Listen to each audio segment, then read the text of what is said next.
guys, this is the first video where I'm attaching my new intro to. I hope you guys liked it. Let me know. Give me your opinions on it. Is it still too long, like I was told by my favorite little nieces and nephews who had their critiques, let's just say. But they're teenagers. They know everything. So anyway, let's get back to working on the 1968 Chevy Corvair for my friend Dave. As you know, if you've been following this build, I did run into a little bit of a headache with the paint, and now the car has been stripped. But on the plus side, I took this opportunity to fix a couple of issues that the actual original mold of this car had, where there were some low spots in the bodywork, and I think I've got those pretty much smoothed out here and on the door here.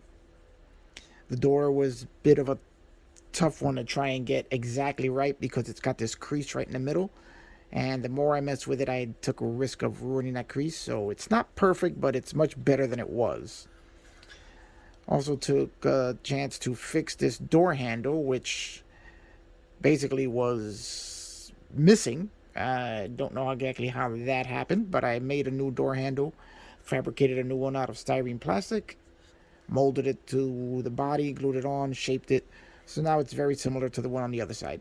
Maybe not 100% exact, but it's very close. Also took an opportunity to fix part of this A-pillar here. So the body is actually in much better shape than it was in the initial paint.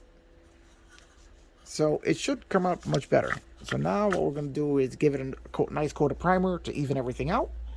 And then we'll be ready for paint. Alright guys, we're going to throw a little paint on here. And get her all primed up again.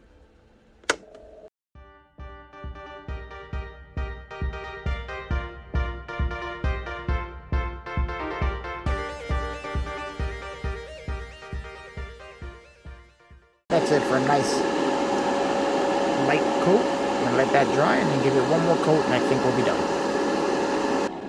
Alright, here we go with our last coat of primer. Just to even everything out.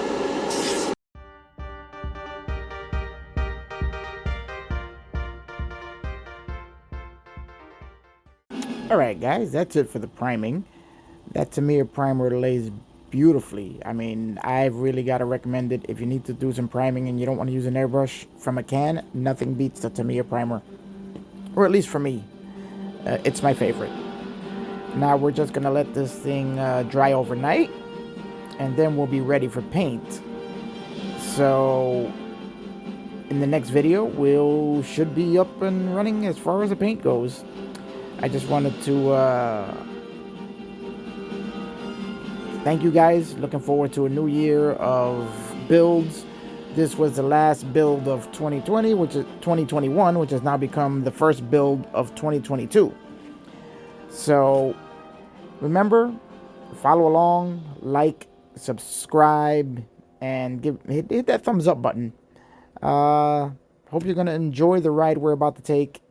It's gonna be a fun year, and we'll be doing a whole bunch of builds, and hopefully we'll finally get this one done as the start of another year of building and having some fun with the model works. All right guys, I'm gonna leave it at that, and remember, tune in the next episode to see if I don't screw this up. I'll see you there.